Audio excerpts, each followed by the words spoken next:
Assalamualaikum warahmatullahi wabarakatuh.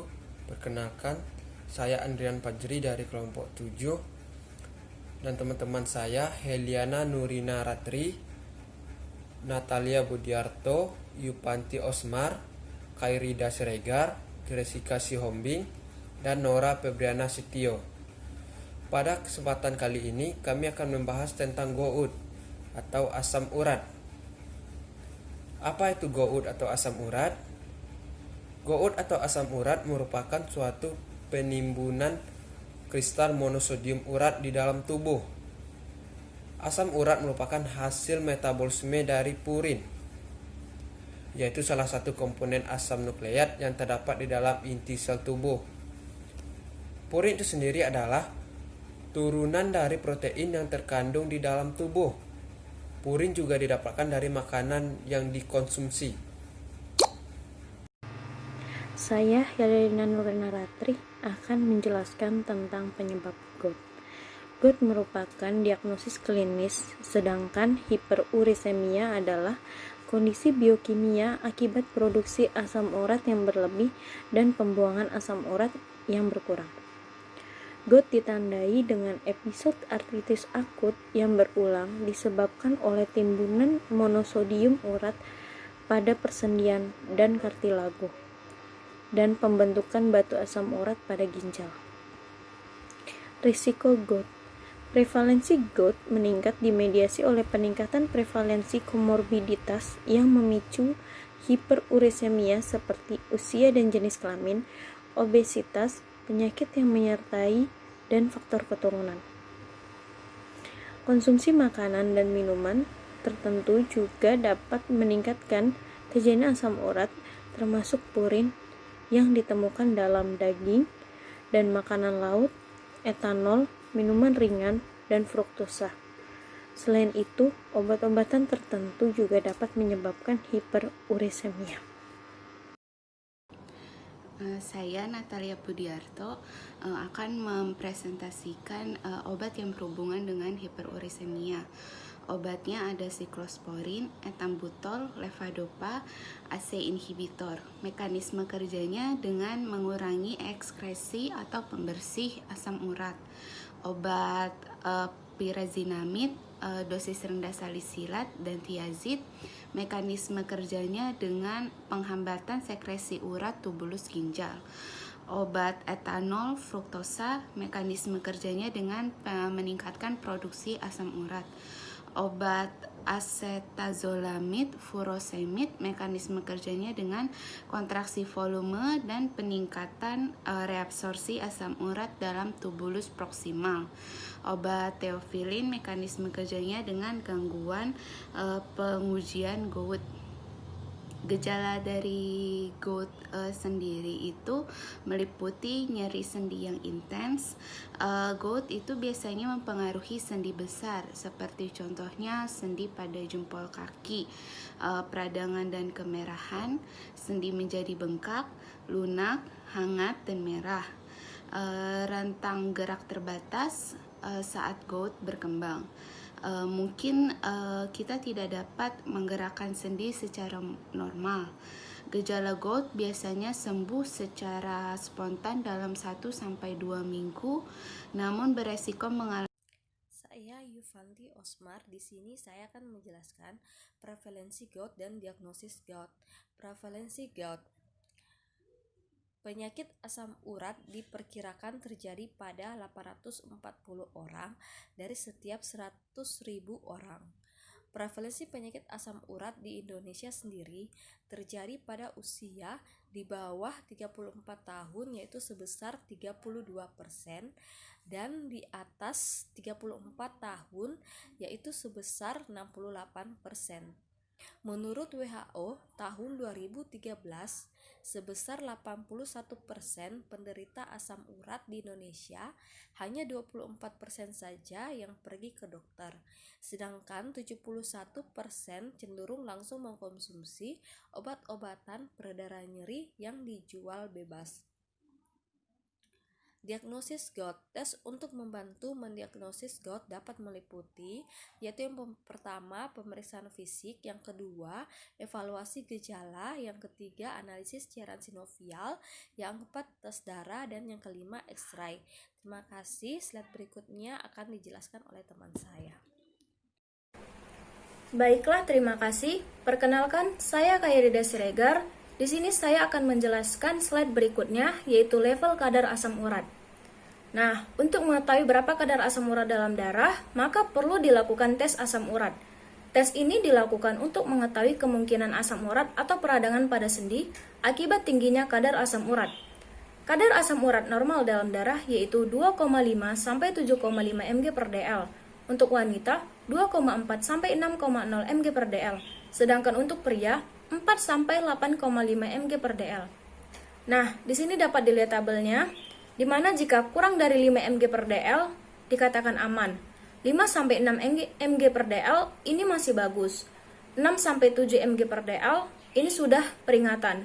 Dan jika lebih dari 7 mg per dl, maka ini sudah dikatakan bahaya. Untuk strategi perawatan, tadi kan sudah dijelaskan bahwa hiperuresemia itu adalah peningkatan kadar asam urat yang berlebihan dan nilainya itu lebih dari 7 mg per dl. Nah, di sini ada bagan, maksudnya itu adalah jika pasien memiliki salah satu kriteria seperti gout arthritis, gout topi, dan urolithiasis, maka perawatannya itu harus didiskusikan dulu dengan dokter. Kemudian dilakukan pemantauan dengan tes darah, penyusunan gaya hidup, dan diet. Jika pasien tidak memiliki salah satu kriteria dan SUA-nya itu kurang dari 9 mg per dl, maka dilakukan pemantauan tes darah, penyusunan gaya hidup, dan diet. Jika SUA-nya kurang dari 10 mg per dl, tidak disertai penyakit penyerta, maka hanya dapat dilakukan diet. Jika SUA-nya itu lebih dari 10 mg per dl dan memiliki penyakit penyerta, maka perawatannya itu harus didiskusikan terlebih dahulu dengan dokter. Dan juga melakukan penyusunan gaya hidup dan juga diet. Baiklah, slide selanjutnya akan dibacakan oleh Gressika Sihombing.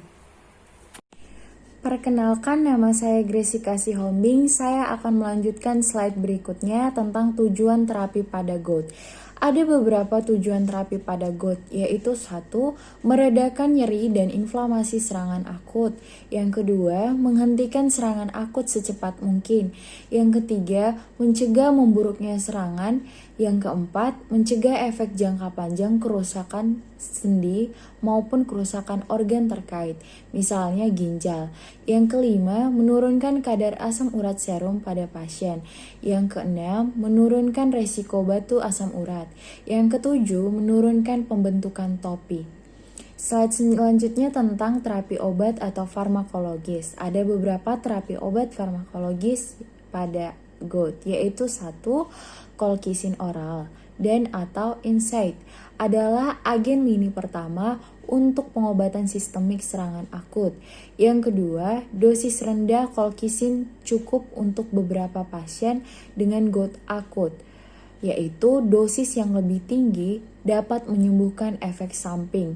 Yang ketiga, allopurinol sesuai sebagai obat penurun asam urat jangka panjang, yaitu 100 mg setiap hari dan meningkat setiap 2-4 minggu. Yang keempat, jika Anda memiliki gout dan sedang terapi diuretik, hentikan terapi. Baik, slide selanjutnya akan dijelaskan oleh kelompok teman kami, yaitu Kak Nora. Perkenalkan, nama saya Nora Febriana Setio yang akan melanjutkan penjelasan mengenai gout. 60% serangan gout biasanya akan muncul kembali.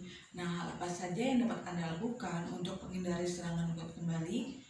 Yaitu merubah pola hidup Anda, yaitu dengan diet seimbang dan sehat, dengan mengkonsumsi sayuran dan juga makanan olahan seperti susu olahan yang rendah lemak, kemudian banyak minum cairan untuk menghindari dehidrasi. Kemudian Anda harus berolahraga secara teratur, tetapi hindari olahraga yang intens atau terlalu banyak memberikan tekanan pada sendi Anda.